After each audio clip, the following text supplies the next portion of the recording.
الشيطان الرجيم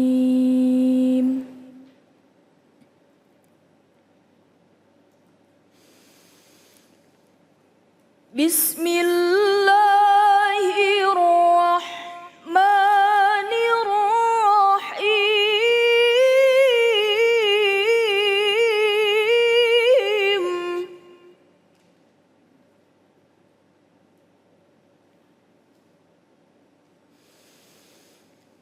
كل نفس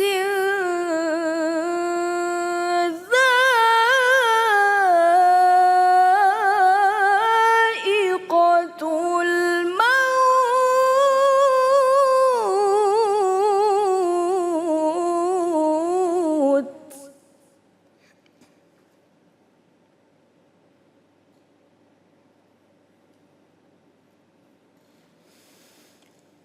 ونبلوكم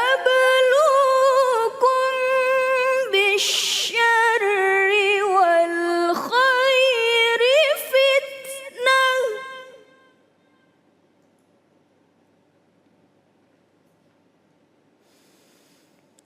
وإلينا ترجعون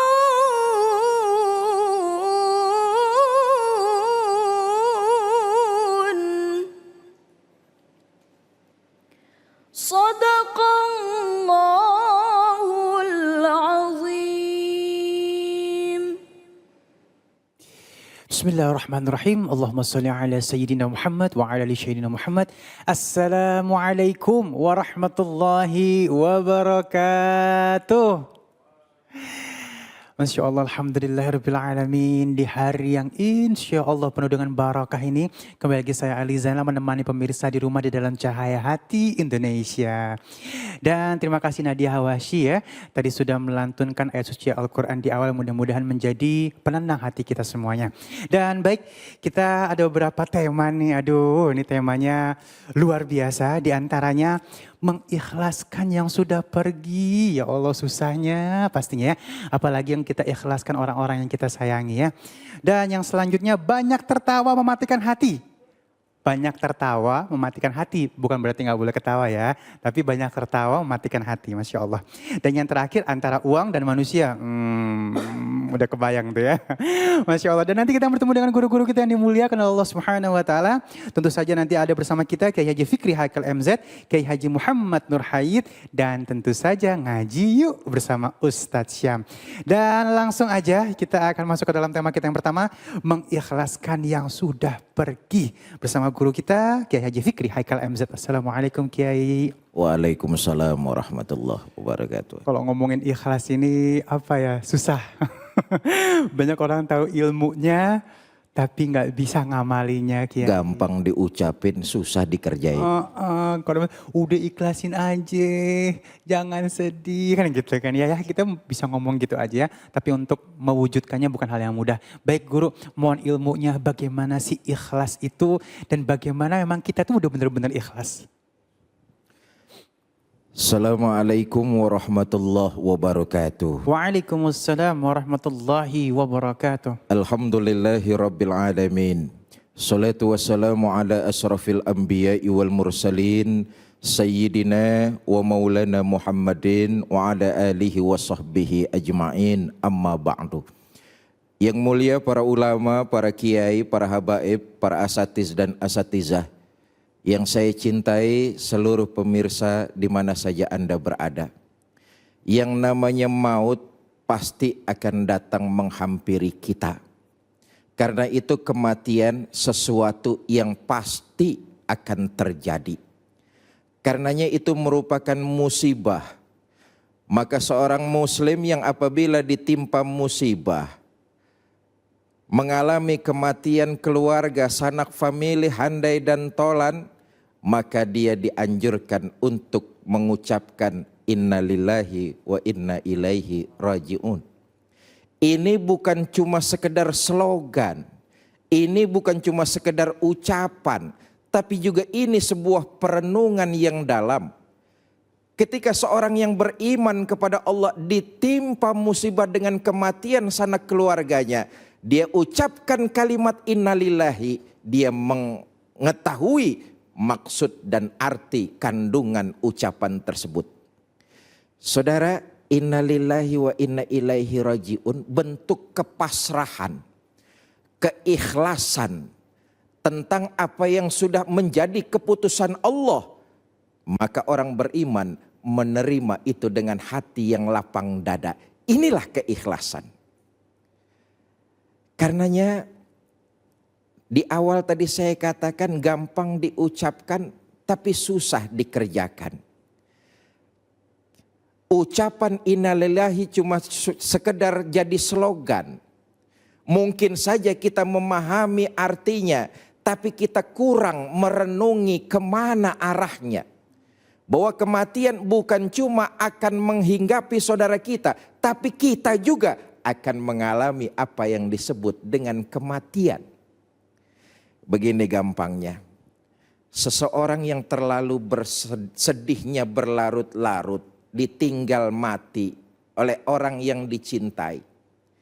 Mungkin saja dia paham dia juga akan mati, tapi karena keegoisannya, seorang anak yang sedihnya nggak kira-kira ditinggal mati bertahun-tahun oleh ayahnya, itu anak juga ngerti bahwa dia bakalan mati, tapi karena egoisnya dia ngerasa dia udah nggak punya lagi bapak dalam kehidupan di alam dunia. Egois.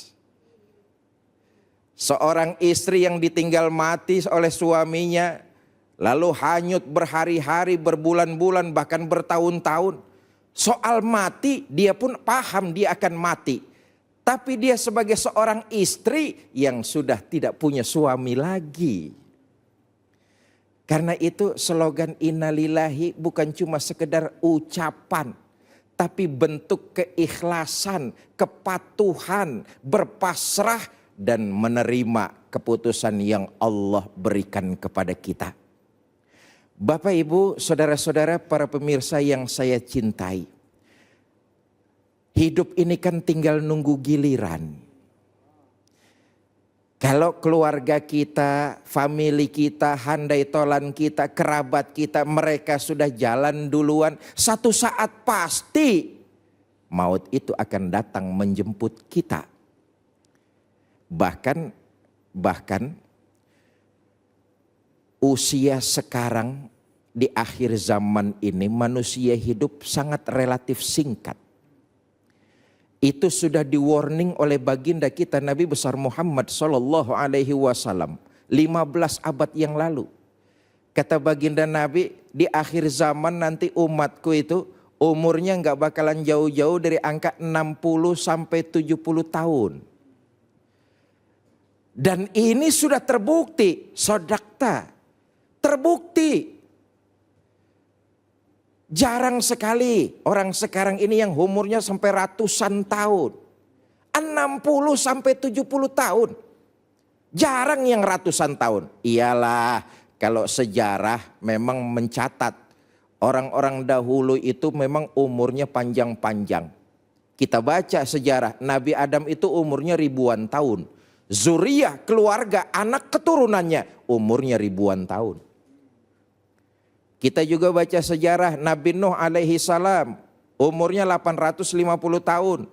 Umat Nabi Nuh umurnya kira-kira ya 850 tahunan.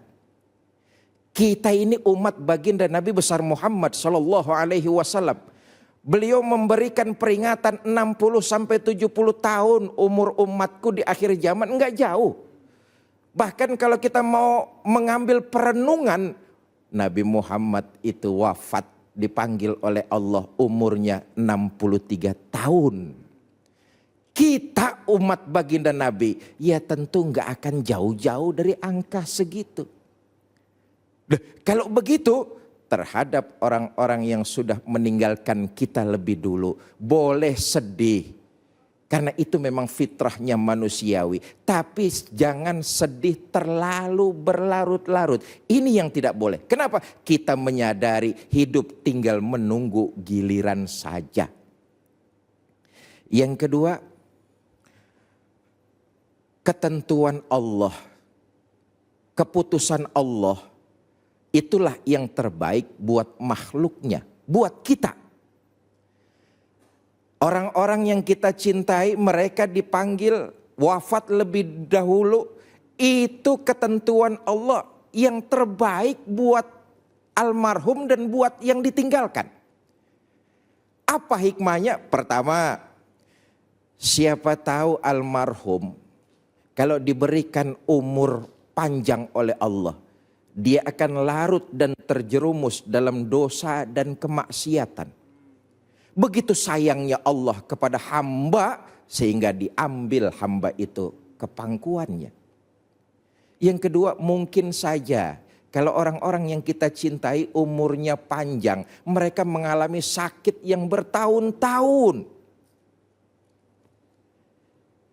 Ini bentuk rasa kasih sayang Allah yang terbaik buat kita. Itulah yang jadi keputusan Allah. Karenanya menerima ikhlas tentang ketetapan-ketetapan yang Allah berikan kepada kita. Karena itu yang terbaik buat diri kita. Sayangnya terkadang mungkin kita paham tapi kita susah untuk menerima, mengikhlaskan apa yang pergi dari kita. Saudara, perlu diketahui, hidup ini tidak ada yang milik kita. Jangankan orang tua, jangankan istri, jangankan anak, harta, pangkat dan jabatan, umur saja kita nggak punya. Umur kita saja ini cuma hak guna pakai yang akan kembali kepada Allah Subhanahu wa taala. Kalau begitu, ya hidup tinggal nunggu giliran. Hidup hakikatnya tinggal nunggu giliran, berlomba-lomba memperbanyak bekal untuk kehidupan yang abadi. Karenanya jangan terlalu berlarut-larut dengan kesedihan bahwa ketetapan Allah yang terjadi itulah yang baik untuk kita. Ikhlas dengan apa yang sudah pergi dari kita, karena memang kita cuma dititipi, kita cuma mendapatkan amanat. Ini yang banyak juga kadang-kadang sulit dipahami. Ditinggal mati oleh keluarga, lalu meraung meratapi berhari-hari berbulan-bulan. Ditinggal pergi oleh sang kekasih, lalu sulit untuk move on. Bahkan kadang-kadang ditinggal pacar, doanya dibalik. Ya Tuhan, kalau memang dia itu jodohku, biarkanlah di sisiku. Tapi kalau dia bukan jodohku, silakan cabut di sisimu. Ini namanya nggak ikhlas. Ini namanya nggak ikhlas, saudara. Kita ini sekali lagi saya katakan, kita cuma dititipi mendapat amanat, bukan hak milik. Kepada mereka keluarga kita yang sudah pergi menghadap Allah, hendaknya kita menjadi keluarga yang soleh dan solehah. Bagaimana caranya? Kita mau nangisin bapak kita yang sudah meninggal. Kita mau nangisi keluarga kita, mau meratapi sampai keluar air mata darah. Toh mereka tidak akan pernah hidup lagi. Jadi bagaimana caranya? Jadilah anak yang soleh dan solehah. Mengirimkan mereka doa agar mereka mendapat keringanan di alam kubur. Sebab dalam Islam, kematian itu bukan akhir sebuah kehidupan. Justru kematian itu babak baru sebuah kehidupan yang abadi. Kita pun akan nyusul ke sana. Kita pun akan berangkat juga ke sana. Orang-orang yang kita cintai mereka berangkat lebih dulu, maka rasa sayang kita di alam dunia bukan cuma sekedar meratapi melulu, tapi yang lebih terpenting adalah mendoakan dan mengirimkan mereka dengan amal-amal kebaikan. Itu yang mestinya kita lakukan. Meratap bolehlah, sedih boleh manusiawi. Baginda Nabi besar Muhammad SAW, beliau ditinggal wafat oleh anaknya sedih, ditinggal oleh sanak keluarganya yang lain sedih, tapi sedih manusiawi, nggak apa-apa. Yang nggak boleh kalau sedih meratapi justru lupa mengirimkan doa ibadah, pahala-pahala kepada orang-orang yang telah kita cintai. Mereka sudah dipanggil Allah Subhanahu wa taala. Wallahu a'lam bishawab. Aduh, ya Allah guru, memang ya kadang-kadang baru ngebayangin aja kita udah sedih. Masya Allah ya, memang bukan hal yang gampang manusiawi tapi nggak boleh sampai meratapi ya. Baik guruku, mohon izin ini ada pertanyaan dari @_alidaf ya. Emang benar kalau dimimpiin salah satu anggota keluarga yang sudah tiada pertanda orang itu rindu? Iya, mimpi itu kan bunga tidur. Mimpi yang bertemu dengan Rasulullah saja mimpi yang benar-benar mimpi. Karena itu tidak bisa dimanipulasi. Tapi yang ingin saya sampaikan adalah kita ambil sisi baiknya. Bahwa kita dimimpikan oleh orang keluarga kita yang sudah wafat. Itu berarti kita harus mengirimkan doa, pahala. Karena sesungguhnya mereka mengingatkan kepada kita bahwa ada kehidupan di alam sana dan mereka sangat menantikan. Saudara, keluarga kita yang sudah meninggal kembali kepada Allah, mereka tidak bisa sodakoh. Mereka tidak bisa lagi sujud menghadap Allah. Mereka tidak bisa lagi puasa. Yang mereka nantikan adalah kiriman doa dari keluarganya yang masih hidup di alam dunia. Itu yang mereka nantikan. Bisa jadi digambarkan lewat mimpi. Maka jadilah anak yang soleh dan solehah. Bukan cuma sekedar meratapi, tapi kirimkan mereka doa-doa. Alirkan mereka pahala-pahala yang bisa mengurangi beban yang begitu dahsyat sampai datangnya hari kiamat nanti. Wallahu a'lam bishawab. Masya Allah, mudah-mudahan kalau kita jadi anak yang soleh, ntar anak kita juga jadi anak-anak yang soleh ya. Pasti dibales kok ya, tenang aja. Aduh, Masya Allah nih, Masya Allah jadi introspeksi buat diri kita. Jangan terlena akan dunia, jangan terlalu serakah akan dunia karena kematian hak adanya ya. Baik, jamaah yang dimuliakan Allah Subhanahu Wa Taala, saat lagi kita akan ngebahas tentang banyak tertawa mematikan hati bersama Kiai Haji Muhammad Nur Hayy. Jangan kemana-mana, tetap bersama kami di Cahaya Hati Indonesia.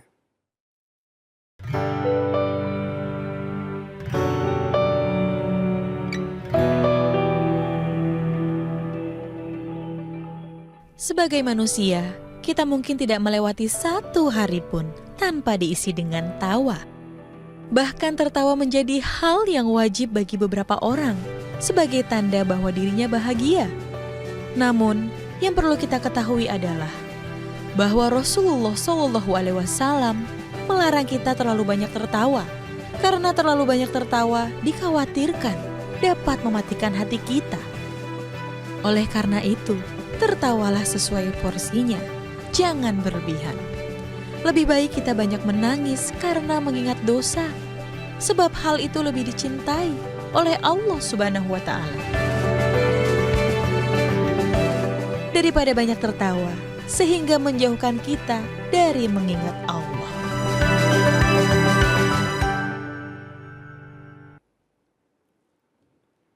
Masya Allah, ketawa tuh nular loh ya. Jadi kalau misalnya ada orang ketawa, kita nggak tahu masalahnya apa, kita bisa ikut ketawa. Begitu juga nangisnya, Masya Allah ya.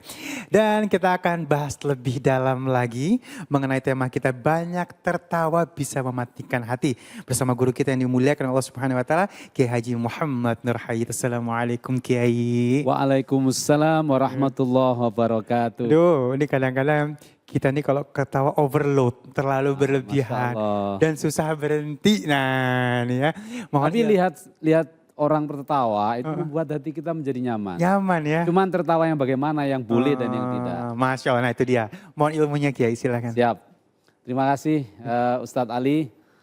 Assalamualaikum warahmatullahi wabarakatuh. Waalaikumsalam warahmatullahi wabarakatuh. Alhamdulillahi rabbil alamin. Alhamdulillahilladzi ja'alana minal mu'minina wal muttaqin. Ashhadu an la ilaha illallah wa ashhadu anna Muhammadan abduhu wa rasuluh. Sayyidil mursalina sayyidina wa maulana Muhammadin wa ala alihi wa sahbihi wa barik wa sallim ajma'in, amma ba'du. Yang saya muliakan para pemirsa iNews dimanapun berada, hadirin Bapak Ibu sekalian yang dimuliakan dan dihormati oleh Allah Subhanahu wa taala. Hari ini kita bersama-sama mengawali hari dengan senyum dan tertawa. Karena apa?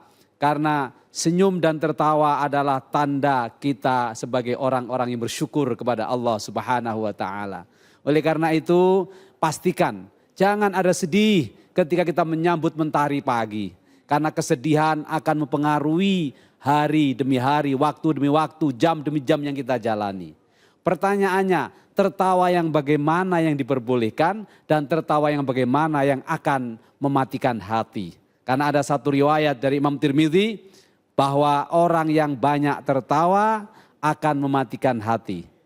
Bahkan riwayat yang lain, orang yang banyak tertawa akan menghilangkan mahabbah, menghilangkan haibah, menghilangkan kewibawaan. Nah, untuk itu pastikan jangan kemana-mana, ikuti terus acara yang terbaik untuk mengisi iman, untuk mengisi ketakwaan kita bersama iNews TV, Cahaya Hati Indonesia. Para pemirsa yang dirahmati Allah, Rasulullah SAW ketika mengajarkan kepada kita agar sedikit tertawa dan banyak menangis agar kita tidak lalai. Jadi konteks kita tidak boleh banyak tertawa agar kita tidak lalai. Ketika kita tertawa tapi justru semakin merasa dekat dengan Allah, maka tertawa menjadi tanda-tanda orang-orang yang beriman kepada Allah Subhanahu wa taala.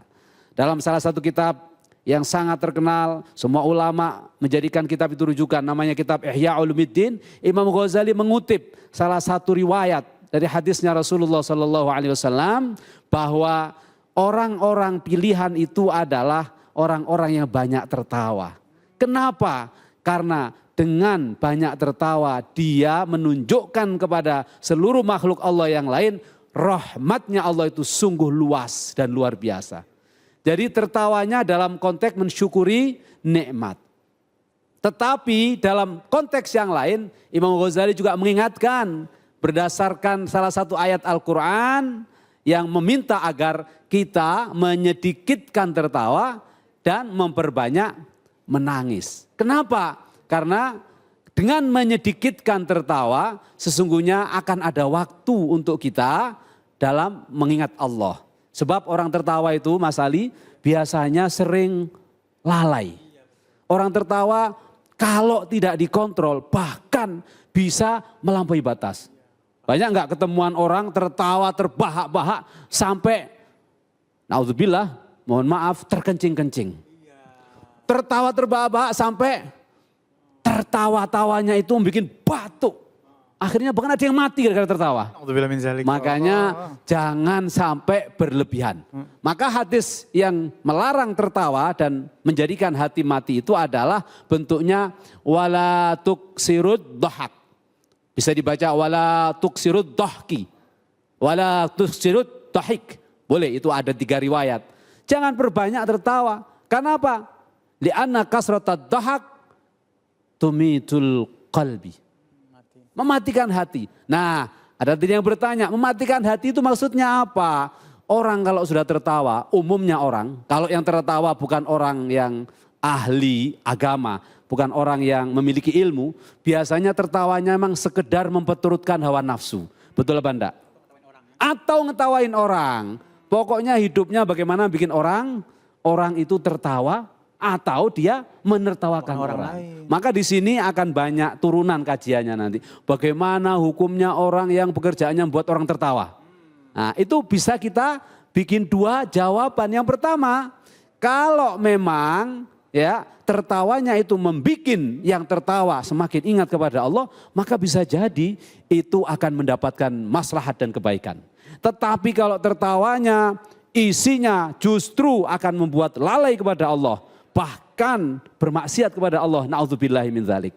Apalagi bahan tertawaannya berisi tentang konten-konten atau tema-tema yang isinya adalah fitnah dan kebohongan. Nah, kita kan banyak hari ini di ceramah-ceramah, di acara-acara televisi dan seterusnya, ada yang bikin tertawa tapi kontennya berasal dari cerita bohong.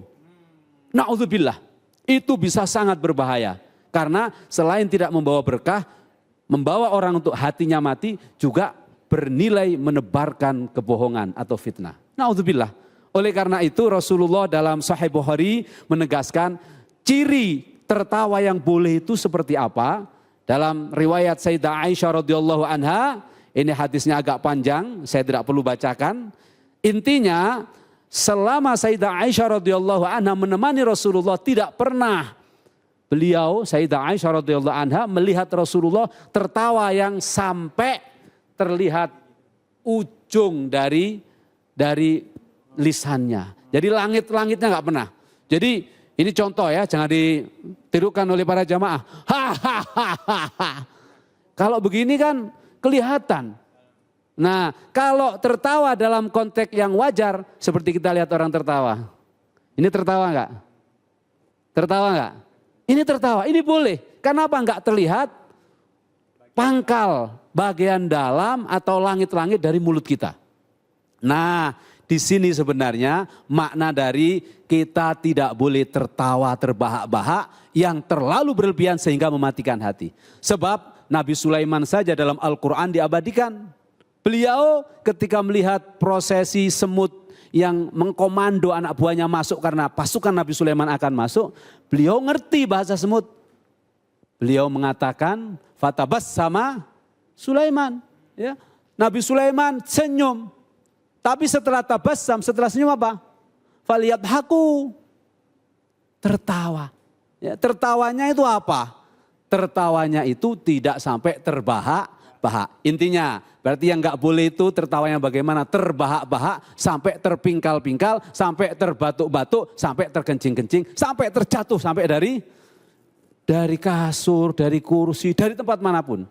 Nah, kemarin saya lihat viral ada orang marah karena terlalu marah. Akhirnya dia sampai terjatuh dari lotengnya. Begitu juga kita lihat orang terpingkal-pingkal sampai tidak sadar, kursinya diambil oleh temannya, ketika duduk dia terjatuh. Kenapa? Karena tidak bisa mengendalikan diri. Jadi yang tidak boleh adalah tertawa yang menjadikan dia lalai kepada Allah, bahkan berefek kepada kemaksiatan, membahayakan diri dan orang lain. Nah, bagaimana adab tertawa yang baik?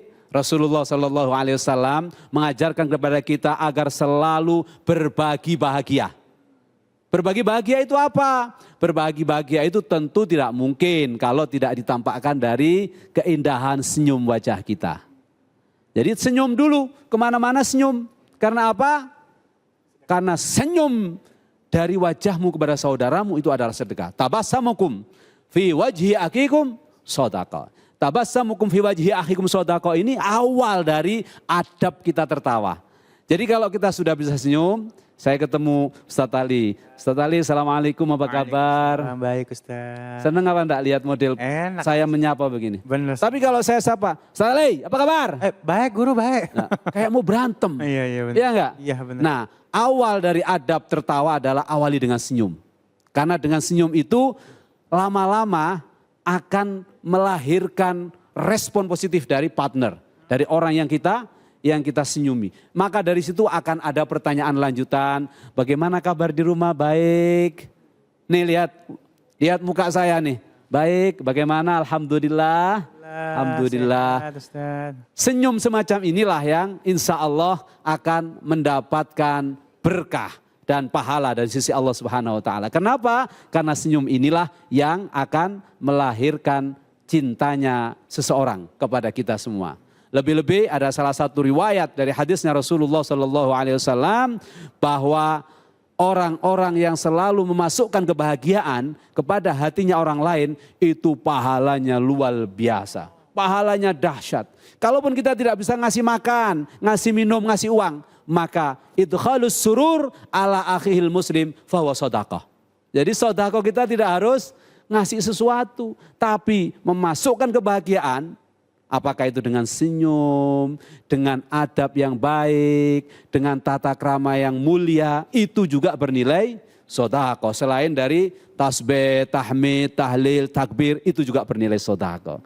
Maka adab dari tertawa yang mendapatkan ridho dari Allah dan sunnahnya Rasulullah Sallallahu Alaihi Wasallam adalah awali dengan senyum. Setelah senyum pastikan ada tertawa yang tidak sampai terbahak-bahak, sampai membuat kita lupa diri dan akhirnya terjatuh dalam kemaksiatan. Aduh, Mas. Itu yang paling pokok.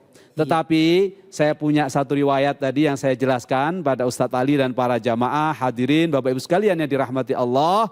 Bahwa ciri orang-orang yang selalu husnudzon kepada Allah, berprasangka baik kepada Allah, dia akan banyak tertawa. Kenapa? Karena dengan tertawa itu dia optimis, dia yakin rahmatnya Allah Subhanahu wa taala sungguh sangat luas. Tetapi ingat, ada satu riwayat, sedikitlah kalian tertawa di atas muka bumi ini, karena orang yang sedikit tertawa insya Allah di akhirat akan banyak tersenyum, akan banyak berbahagia. Tetapi barang siapa yang banyak tertawa di muka bumi ini, banyak menebarkan orang-orang lain menjadi tertawa yang bermaksiat, naudzubillah, nanti di akhirat dia akan banyak menangis dan akhirnya apa? Akhirnya bersedih di akhirat kelak. Naudzubillahi min zalik. Masya Allah. Udah jelas banget ya, Insya Allah ya. Ada juga ketawa sampai kenceng akhirnya meninggal. Naudzubillah min zalik, jangan sampai ya Allah. Baik, kita akan masuk ke dalam pertanyaan. Mohon izin Kiai Ali bacain dulu, ini dari @yulinar. Apakah benar kalau kita banyak tertawa nanti akan ada kesedihan yang menghampiri? Jadi ada yang jangan kebanyakan ketawa ntar mau nangis loh. Ada yang gitu tuh Kiai. Ya. Jadi pertanyaan itu tidak salah dan memang berdasarkan fakta. Jadi orang kalau terlalu banyak tertawa, apalagi tidak didasari oleh ilmu, ya, itu ketika suatu saat terkena musibah, terkena masalah, sedikit saja pasti dia akan sedih dan sangat sedih, akhirnya mudah untuk larut dalam kesedihan. Ya, salah satunya menangis, salah satunya frustasi dan seterusnya.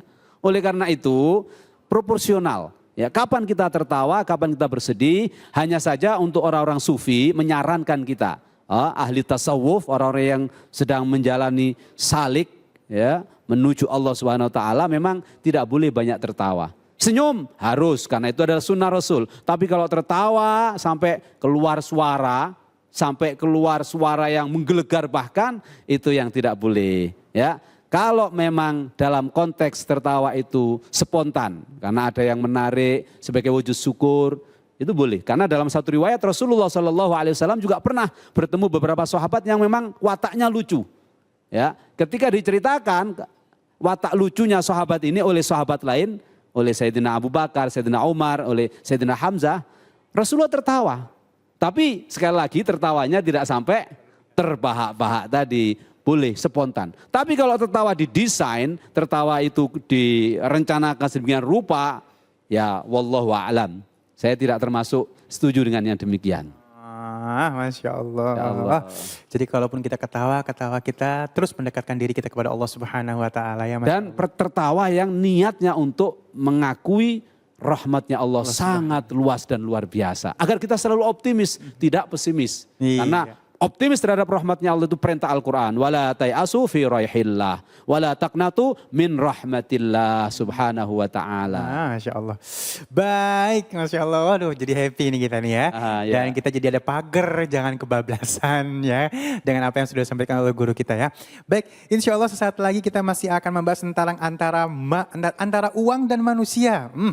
Uang atau manusia nih? Jangan kemana-mana, tetap bersama kami di Cahaya Hati Indonesia. Kembali lagi di Cahaya Hati Indonesia. Aduh, ini tema kita kali ini seru nih ya. Hampir dari awal sampai akhir dilengkapi dengan tema yang saat ini. Masya Allah, kita akan bahas tentang antara uang dan manusia. Dan baik, untuk menerangkan yang pertama mohon Kiai Nur untuk menjawab dulu nih ya. Jadi kan lagi viral, tapi benar sih ya statement beliau ini Masya Allah ya. Lagi viral bahwa memang yang namanya hidup ini manusia ya butuh uang. Semua akan lancar dengan adanya uang. Tidak bisa kita tidak dengan uang, kalau nggak ada uang akhirnya jadi utang gitu kan ya. Tapi ada juga statement yang muncul, kita ketahui bahwa dulu-dulu pernah dengar uang itu tidak akan dibawa mati. Jadi nggak usah terlalu pusing sama uang. Nah, mohon penjelasannya nih Kiai, kira-kira antara kita dengan uang ini harus gimana sih piknya gitu loh. Ya baik, terima kasih Ustadz Ali. Yang saya muliakan guru kita semua Ustadz Haikal. Semoga semua sehat walafiat, semuanya pemirsa sehat walafiat, panjang umur yang barokah. Amin, amin, amin. Nah, pertanyaan dari Ustadz Ali tadi, bagaimana kita menyikapi uang dan manusia? Uang itu barang, manusia itu makhluk. Nah, ini harus clear dulu. Kalau uang dan manusia adalah sesuatu yang tidak bisa dipisahkan. Karena selama manusia hidup, mereka pasti butuh uang. Kenapa? Karena sudah disepakati uang adalah nilai tukar untuk memenuhi kebutuhan kita sehari-hari. Maksudnya uang dan manusia dalam konteks tema ini mungkin bagaimana kita menyikapi uang sebagai pola hidup dan cara kita memenuhi kebutuhan. Quran, Allah Subhanahu wa taala mengingatkan kepada kita, wala tansa nasibaka minad dunya. Ini jelas potongan ayat ini menggambarkan kalaupun kita hidup memang diciptakan untuk beribadah kepada Allah Subhanahu wa taala, wa ma khalaqtul jinna wal insa illa liya'budun, tetapi Allah juga memberikan pilihan kalau kamu ingin hidup yang enak, yang bahagia, jangan lupa kewajiban kamu hidup di dunia. Apa kewajiban kamu di dunia selain beribadah? Tentu menyambung kehidupan agar ibadahnya menjadi tenang. Nah, untuk tenang, kira-kira kalau punya uang tenang nggak? Tenang. Kiai kalau punya uang tenang nggak Kiai? Ayem. Ayem. Tapi kalau nggak punya uang, pusing apa tenang? Mumet. Mumet. Kiai sama. Iya. Khawatir kalau udah Kiai itu punya uang nggak punya uang, dianggap sudah sama saja.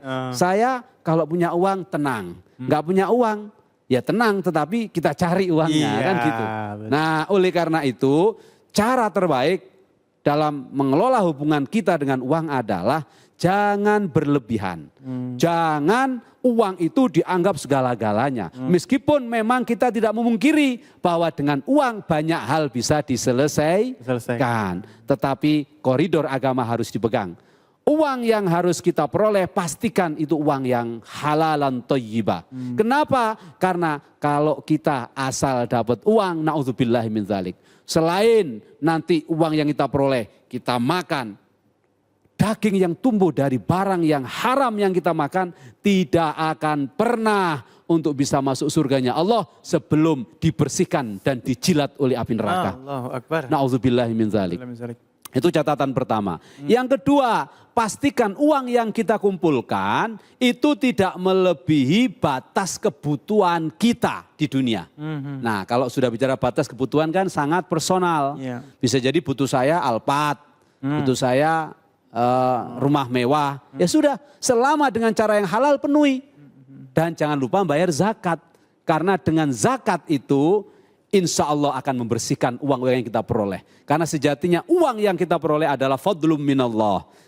Itu adalah anugerah dari Allah Subhanahu wa taala. Oleh karena itu tidak apa-apa. Orang Islam harus kaya. Rasulullah memberikan contoh bahwa orang-orang yang mendampingi Rasulullah saat itu tidak ada orang miskin. Islam menjadi besar, menjadi jaya karena mereka kaya. Sayyidina Abu Bakar As-Siddiq kaya raya. Sayyidina Umar kaya. Sayyidina Utsman apalagi.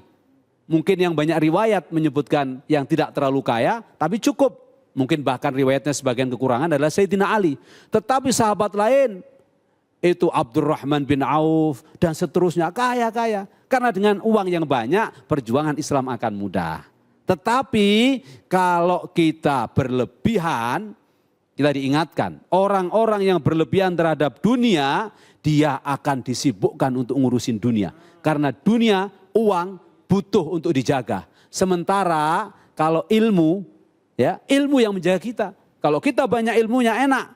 Karena apa? Ilmu yang menjaga kita. Tapi kalau banyak dunia, kita yang pusing mikirin bagaimana jaga saham saya di perusahaan A. Bagaimana jaga uang saya yang ada dalam satu koper di rumah. Padahal saya sedang syuting di TV misalnya.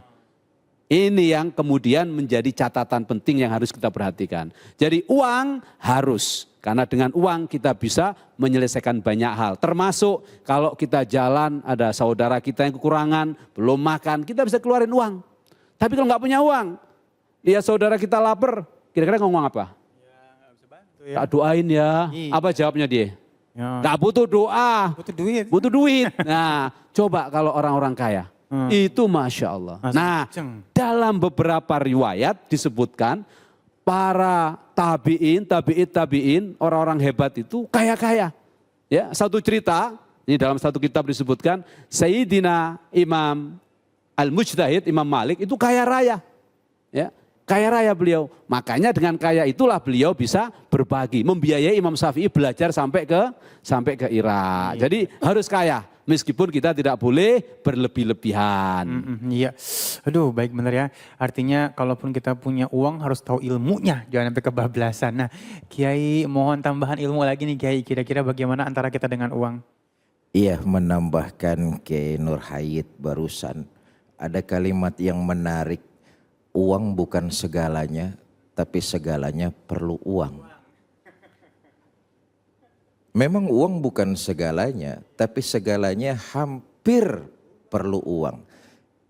Memang dominasi uang itu kelihatan kok. Sekarang ini misalnya kulit kisut bisa dikencengin. Iya bener. Duit tuh duit peranannya tuh ya.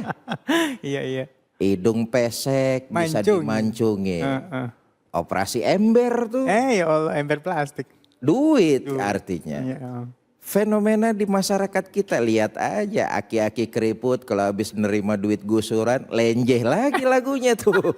Banyak lagi lagunya. Iya. Artinya memang segalanya perlu uang, tapi uang bukan segala-galanya.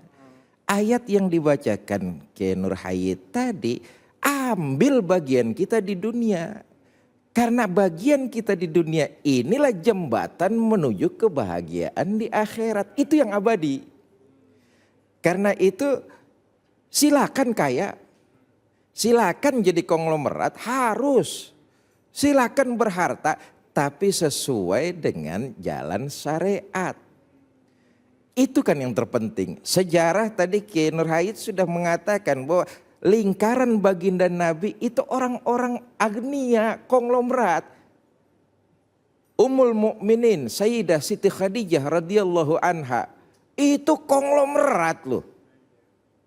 Seorang wanita yang mandiri, berkarir, sukses, disegani di daratan Quraisy. Siti Khadijah Ummul Mukminin radhiyallahu anha. Itulah orang-orang di sekitar baginda Nabi. Nah, buat kita orang beriman, jatah kita ada. Tapi harus dikejar, dicari sesuai dengan syariat. Jangan lalu menghalalkan berbagai macam cara untuk mengejar apa yang disebut uang. Sebab begini ya, dicari sampai setengah modiar, sampai setengah mati. Kalau memang belum bagiannya, ya belum dapat kok. Ada yang udah ngukur-ngukur tanah orang. Emang belum waktunya dapat bagian, ya nggak dapat itu. Tapi ada yang biasa saja memasrahkan kepada Allah. Allah bukakan caranya dengan cara-cara yang baik. Nah, kesimpulan saya adalah Islam tidak melarang. Cari bagian kita. Tapi harus kita kembangkan supaya itu berganda nilainya dalam kehidupan kita yang abadi nanti. Jadi umat Islam jangan sampai mau dikatakan dalam penafsiran yang sempit bahwa dunia ini adalah tahanan bagi orang beriman. Tahanan dalam artian yang sempit sampai tidak boleh untuk kaya. Umat Islam harus bangkit. Ada yang harus jadi pengusaha TV. Amin ya Allah. Harus ada yang jadi pengusaha media. Amin. Nggak perlu jadi presiden. Iya. Ya, amin. Dengan kekuatan ekonomi, dengan kekuatan jabatan, dengan kekuatan kekuasaan, mereka kemudian berlomba-lomba menyiapkan kebahagiaan di akhirat dengan menyebarkan syiar Islam di muka bumi ini. Wallahu a'lam bishawab. Amin ya Allah ya. Iya, jangan juga ada yang bilang gini. Ntar kalau misalnya kaya dihisapnya kelamaan loh di akhirat. Wah, ya kayaknya kalau digunakan untuk kebaikan insya Allah jadi khair semua. Nanti kalau begitu terus pikirannya yang kaya orang lain semua. Iya. Kasian. Kasian ya insya Allah ya. Kaya dengan ilmu ya. Uang dengan ilmu insya Allah akan menyelamatkan kita dunia dan akhirat. Baik. Kita siapin Al-Quran kita karena sesaat lagi kita akan bertemu dengan Ustaz Syam ya. Kita akan ngaji bersama Ustaz Syam. Jangan kemana-mana, tetap bersama kami di Cahaya Hati Indonesia. Cahaya Hati Indonesia, Masya Allah kita masuk ke dalam segmen khusus yang dinanti-nantikan pemirsa di rumah ya. Pastinya Al-Qur'annya juga sudah siap pastinya ya. Yuk sama-sama kita ngaji yuk.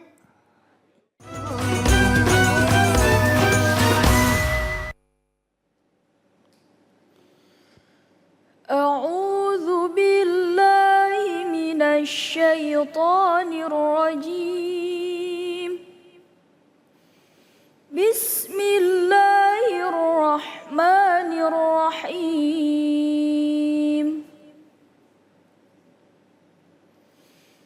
إذا السماء انفطرت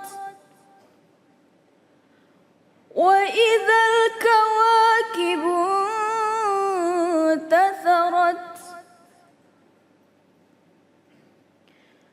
وإذا البحار فجرت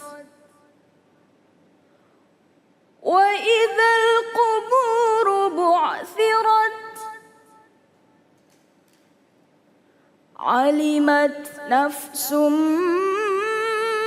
ما قدمت وأخرت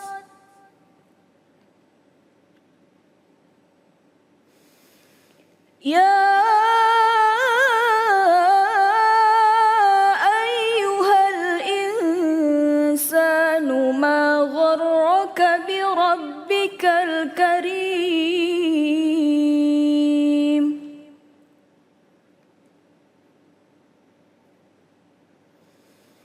الذي خلقك فسواك فعدلك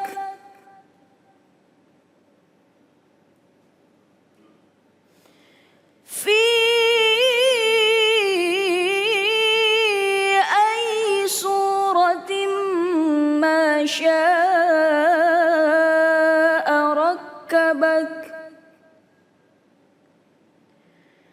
كلا بل تكذبون بالدين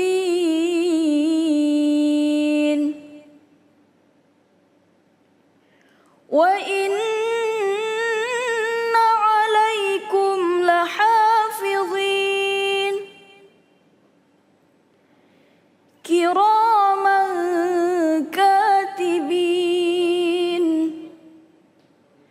يعلمون ما تفعلون صدق الله العظيم اللهم ارحمنا بالقرآن اللهم ذكرنا منه ما نسينا وعلمنا منه ما jahilna amin ya rabbal alamin. Terima kasih banyak Nadia Hawashi Korea kita pada siang hari yang berberkah ini yang telah membacakan bagian awal dari surah Al-Infitar atau Idzas sama'u fatarat. Ini Masya Allah kita sudah sampai di surah ini. Jadi jamaah mudah-mudahan didoakan supaya kita selalu istiqomah. Jamaah semua istiqomah supaya kita bisa belajar setiap harinya atau setiap tayangan Cahaya Hati Indonesia ini. Kita belajar huruf demi huruf supaya kita mendapat keberkahan Al-Quran. Idza sama'u fatarat. Ya, idza sama'u fatarat. Dimulai dengan huruf hamzah i. Idza sama ada sin dengan tasydidnya, maka harus ada tekanan. Idzas ya langsung idza sama. Lalu apa gunanya dua alif di sini? Alif yang pertama alifnya dza idza. Alif yang kedua alifnya as-sama. Tapi keduanya tidak terbaca karena langsung ke tasydidnya as-sama. Maka langsung dia. Idzas sama'un 4-5 harakat. Idzas sama'un fatarat. U ketemu nun ya. Nun ketemu dengan fa maka dia ikhfa. Fatarat. Fatarat. Ya, jadi ditahan dulu di sisi. Idzas sama'u fatarat. Fa tipis, po tebal, ro tebal. Maka fa-nya jangan ikut menjadi tebal. Jangan sampai idzas sama'u fatarat, fatarat. Enggak, tapi fatarat, fatarat. Idzas sama'u fatarat. Ya, silakan Bang Ali. Bismillahirrahmanirrahim. Idza as-samaa'u fatarat. Iya, Masya Allah. A, ya, A-nya sempurna. Idza sama, karena banyak juga Bang Ali orang yang baca begini. Idza sama, harus sama fatarat. Ya, Masya Allah. Lanjut kita ayat kedua. Wa idzal kawakibu, ya, nun ketemu dengan ta, kembali lagi berdengung. Kawakibu tatharat. Ini Masya Allah, ini surah Al-Infitar itu semuanya rata-rata diakhiri dengan huruf ta. Ini ta yang terbuka namanya ta maftuha. Ta maftuha. Ta maftuha adalah ta yang terbuka. Kalau terbuka, kalau dia berhenti atau sukun, maka dia at. Tapi kalau tanya bulat, ya, ta bulat seperti ini, maka dia namanya ta marbutoh. Kalau berhenti berubah hukumnya menjadi ha, ya, berubah menjadi ha. Misalnya di sini bulat, ya, maka dia bacanya idzal kawakibun tatharah. Ya, tapi di sini tatharat. Jangan juga ditambah s, jangan tatharat. Terlalu banyak, maka sedikit aja. Wa idzal kawakibu tatharat.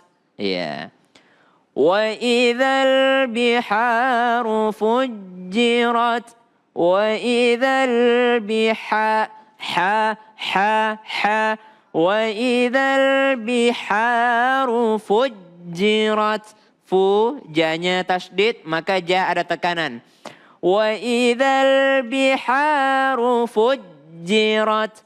Wa idzal biharu fujjirat. Ya, coba Bang Ali. Wa idzal biharu fujjirat. Masya Allah. Lanjut. Wa idzal quburu bu'thirat. Coba Bang Ali. Wa idzal kuburu bu'thirat. Iya, Masya Allah. Bu'thirat. Ya, kita coba kru, ya. Ada kru yang mau baca? Ada yang sudah standby? Empers atau FD nih? FD. Oh, FD. Coba, ya, silahkan. Bismillah. Di mana posisinya? Ya. Oh, Masya Allah. Oke, siap. Nah, bisa dibuka dulu maskernya supaya kelihatan, karena kelihatan tempat makharijul hurufnya, keluarnya huruf itu. Ya, bentuk mulutnya. Ya, selalu Quran sebelah kanan, mic sebelah kiri. Baca dari awal. Idzas sama'u fatarat. Ya. A'udzubillah. A'udzubillahi minasyaitonir rajim. Ya. Bismillahirrahmanirrahim. Bismillahirrahmanirrahim. Tasdid, ya, selalu ada nempel situ. Idzassa. Bismillahirrahmanirrahim. Jangan Bismillahirrahmanirrahim. Salah, tapi nempel, ya, tasdid. Coba Bismillah. Bismillahirrahmanirrahim. Iya. Coba lanjut. Izas sama'u fatarat. Iya. Wa izal kawakibun tasarat. Ya, diulang. Kawa itu cuma 2 harokat. Wa idzal kawakibun tatharat. Wa izal kawakibun tasarat. Ya, kurangi lagi sedikit. Wa idzal kawakibun tatharat. Wa izal kawakibun tasarat. Iya. Terus? Wa izal biharu fukhirat. Di mana titiknya? Wa idzal biharu. Wa izal biharu fujirat. Iya, kalau titiknya ada di bawah di sini berarti dia fujirat. Kalau ada di atas berarti dia fukhirat. Tapi titiknya ada di bawah. Ya, fujirat. Wa idzal biharu fujirat. Ya, satu ayat lagi. Terus lebih dekat mic-nya. Wa izal biharu fujirat. Fujirat. Fujirat. Ya, terus. Wa izal kuburu bu'thirat. Iya, Masya Allah. Kalau hurufnya, Masya Allah, udah bagus. Hurufnya cuma karena Qurannya terlalu kecil kayaknya. Ya, harus lebih besar lagi Qurannya. Ya, kita lanjut ayat ke-5. 1, 2, 3, 4. Siapa namanya, Mas? Danu. Oh, Mas Danu, Masya Allah. Ya, jadi hari ini bertugas menemani ya, tahsinnya. Alimat nafsum ma qaddamat wa akharat. Ya, alimat, itu desis. Alimat nafsum, ini berdengung. Nafsum ma qaddamat wa akharat. Wa akharat. Iya, coba Mas Danu. Alimat nafsum ma qaddamat wa akharat. Iya, mat tabi'iyah jangan terlalu panjang. Ma itu terlalu panjang. Alimat nafsum ma qaddamat wa akharat. Alimat nafsum ma qaddamat wa akharat. Iya, Masya Allah. Ya ayyuhal insanu ma gharraka bi rabbikal karim. Nah, kalau panjang-panjang begini kita suruh Bang Ali lu contohkan. Bang Ali, ya. Dia suka ayat-ayat yang panjang itu Bang Ali paling suka soalnya. Iya. Coba nih yang nafasnya nih, Masya Allah. Tarik dulu nafas.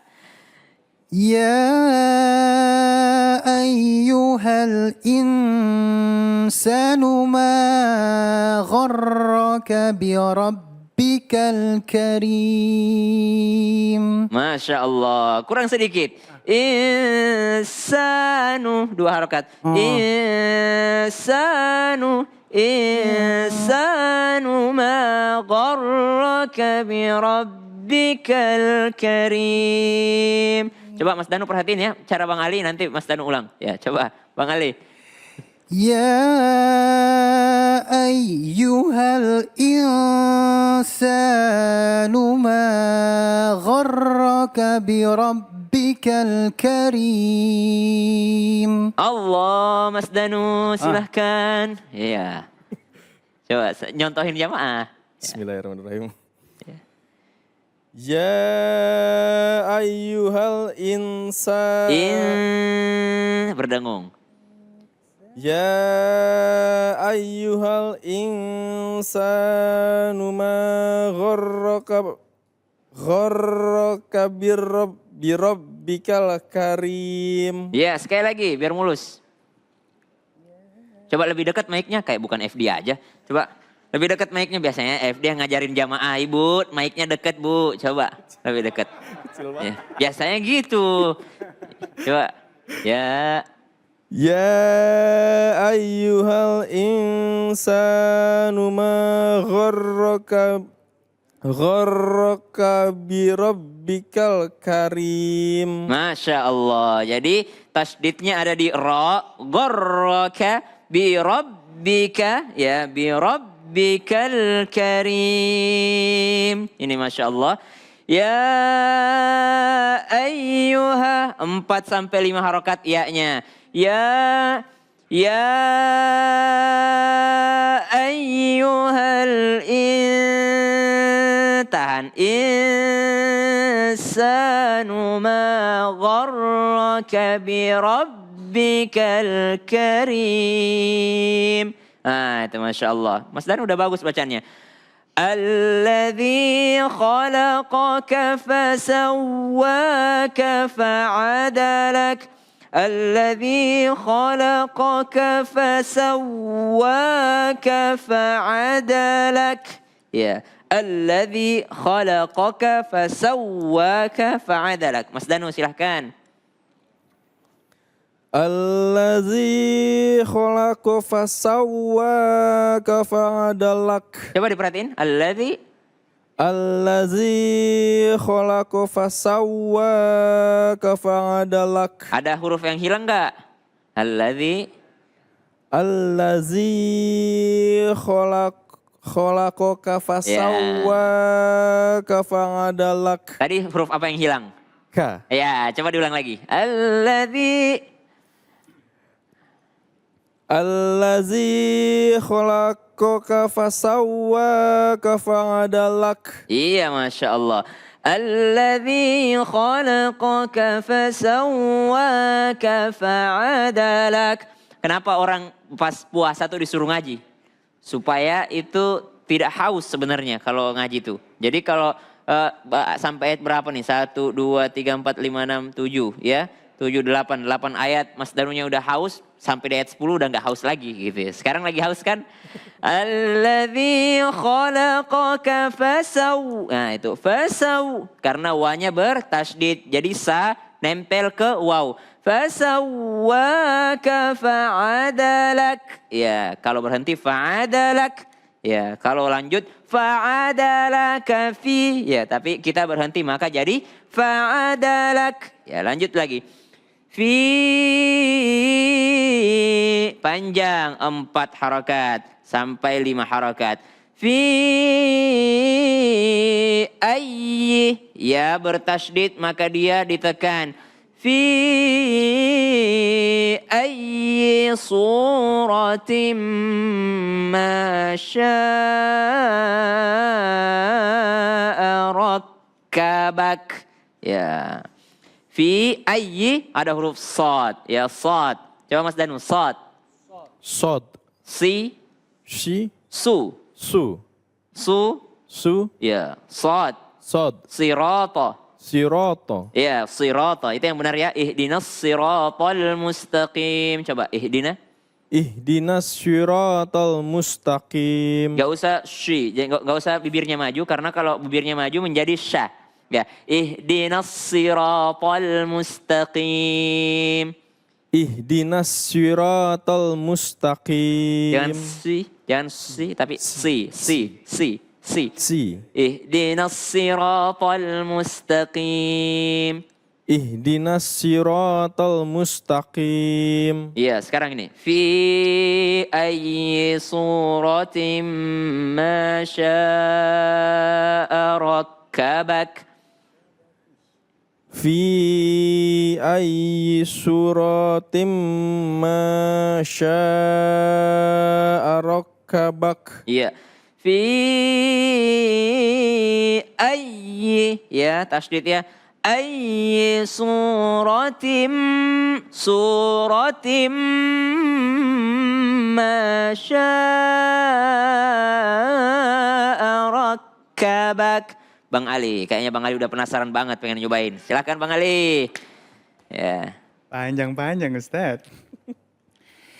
Fi ayyi suratin ma syaa rakkabak. Allah, Masya Allah. Udah bisa jadi imam ini. Allah Ya, Akbar. kan? Jadi imam kan? Belum. Ya. Apa jadi imam keluarga? Masya Allah. Kalla bal tukadzibuna biddin. Kalla bal tukadzibuna biddin. Mas Danu. Kalla bal tukadzibuna biddin. Coba Mas Danu tobinya dikurangin. Kalla bal. Jangan kalla bal. Kepanjangan. Kalla bal tukadzibuna biddin. biddin. Kalla bal tukadzibuna biddin. Ya, pendek aja. Kalla bal tukadzibuna biddin. Sekali lagi. Kalla bal tukadzibuna biddin. Nah, itu pas ketukannya ya. Jangan sampai kalla bal, itu kepanjangan. Kalla bal tukadzibuna biddin. Wa inna alaikum lahafizin. Wa inna alaikum lahafizina. Lahafizin. Wa inna, ya berdengung lagi. Wa inna alaikum, mim ketemu dengan la, jangan sampai alaikum lah, enggak, tapi alaikum lahafizin.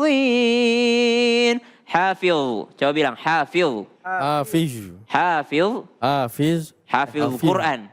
Hafiz Quran. Ya, hafizin. Jadi bukan, coba zuhur. Zuhur. Sholat zuhur. Sholat. Ya, zuhur. jadi orang bilangnya sholat lohor, sholat duhur ya kan, zohor, padahal zuhur ya. Wa inna alaikum lahafizin. Coba Mas Danu. Wa inna alaikum lahafizin. Iya, Masya Allah. Kiraman katibin. Lanjut. Mas Danu. Kiraman. Kepanjangan lagi. Kiraman katibin. Tanwin ketemu dengan huruf kaf, maka dia ikhfa. Kiraman katibin. Kiraman katibin. Masya Allah.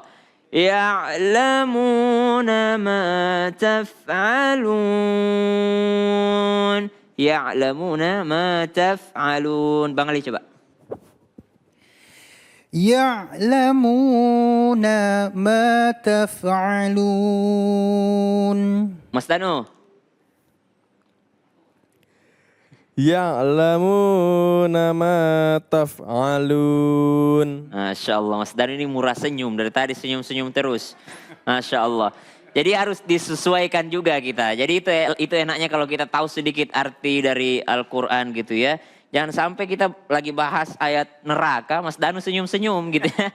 Jadi itulah pentingnya. Kalau lagi bahas ayat surga, bagus kita senyum-senyum, ya Allah, kapan saya masuk surga ini ya Allah. Ya Allah, indahnya surga gitu. Tapi kalau ini ayat tentang neraka gitu ya, orang-orang yang mendustakan agama jangan sampai senyum-senyum gitu. Ma gharraka bi rabbikal karim itu alladzi khalaqaka fasawwaka fa'adalak. Ini kan ayat tentang hari kiamat gitu. Harusnya kita takut, kita mengerti. Tapi nggak apa-apa. Buat fun supaya Al-Quran ini tidak menakutkan untuk kita semua. Al-Quran itu adalah berita gembira sekaligus berita untuk ancaman bagi orang-orang yang tidak mempercayai adanya hari kiamat. Tapi insya Allah kita percaya adanya hari kiamat, maka dari itu kita sama-sama belajar. Makasih banyak Mas Danu, gak pakai peci. Saya nggak bawa peci lebih lagi, kalau bawa peci lebih saya kasih. Masya Allah, Allahumma rahamna bil Quran. Masya Allah, sengaja kayaknya beda dapat lagi peci. Masya Allah, alhamdulillah, happy banget ya hari ini kita sudah melancarkan bacaan Al-Quran kita. Mudah-mudahan insya Allah kita dapat syafaat dari Al-Quran ya. Jangan kemana-mana, tetap bersama kami di Cahaya Hati Indonesia. Tertawa adalah salah satu nikmat dari Allah Subhanahu wa Ta'ala. Oleh karena itu, tertawa diatur oleh Islam. Rasulullah Shallallahu Alaihi Wasallam memberikan contoh dan teladan bagaimana tertawa yang boleh dan tertawa yang tidak boleh. Karena ada tertawa yang justru diancam oleh Rasulullah Shallallahu Alaihi Wasallam akan mengeraskan hati. Qaswatul qulub. Oleh karena itu, pastikan dalam menjalani kehidupan kita tetap proporsional. Bahagia yang kita awali dengan tersenyum dan tertawa jangan sampai hilang dari kehidupan kita. Karena itu adalah wujud syukur kita atas anugerah dari Allah Subhanahu wa taala. Tetapi jangan sampai tertawa itu berlebih-lebihan. Jangan sampai tertawa membuat kita lalai dan lupa yang akhirnya melahirkan amarah dan murkanya Allah Subhanahu wa taala. Bapak Ibu para pemirsa, mari kita tutup majelis ini dengan munajat kepada Allah. Mudah-mudahan dengan munajat kebutuhan kita dikabulkan oleh Allah Subhanahu wa taala. Astaghfirullahalazim, astaghfirullahalazim, astaghfirullahalazim. A'udzubillahi minasyaitonirrajim. Bismillahirrahmanirrahim. Alhamdulillahirabbil alamin. Allahumma shalli wa sallim wa barik ala sayyidina Muhammad wa ala alihi wa sahbihi ajmain. Allahumma ya muyassir kulli asir, yassir alaina kulla asir, fatafsirul asir alaika yasir. Allahumma arhamna fa innaka khairur rahimin. Allahumma ighfir lana fa innaka khairul ghafirin. Allahumma rzuqna fa innaka khairur razikin. Allahumma ansurna fa innaka khairun nasirin. Birahmatika ya arhamar rahimin. Rabbana atina fid dunya hasanah wa fil akhirati hasanah wa qina adzabannar. Wa sallallahu ala sayyidina Muhammad wa ala alihi wa sahbihi wa sallam. Wa akhiru da'wana anil hamdulillahi rabbil alamin. Amin ya rabbal alamin. Terima kasih guru-guruku yang dimuliakan Allah Subhanahu wa taala, Kiai Haji Fikri Haikal MZ, Kiai Haji Muhammad Nur Hayyid. Terima kasih juga untuk Ustadz Syam. Terima kasih juga untuk Nadia Hawashi. Terima kasih juga untuk seluruh pemirsa di rumah yang terus setia menyaksikan Cahaya Hati ya. Saya Ali Zainal undur diri. Assalamualaikum warahmatullahi wabarakatuh. Waalaikumsalam warahmatullahi wabarakatuh. Sallallahu ala Muhammad. Sallallahu alaihi wasallam. Sallallahu ala Muhammad. Sallallahu alaihi wasallam. Sallallahu ala Muhammad. Sallallahu alaihi wasallam.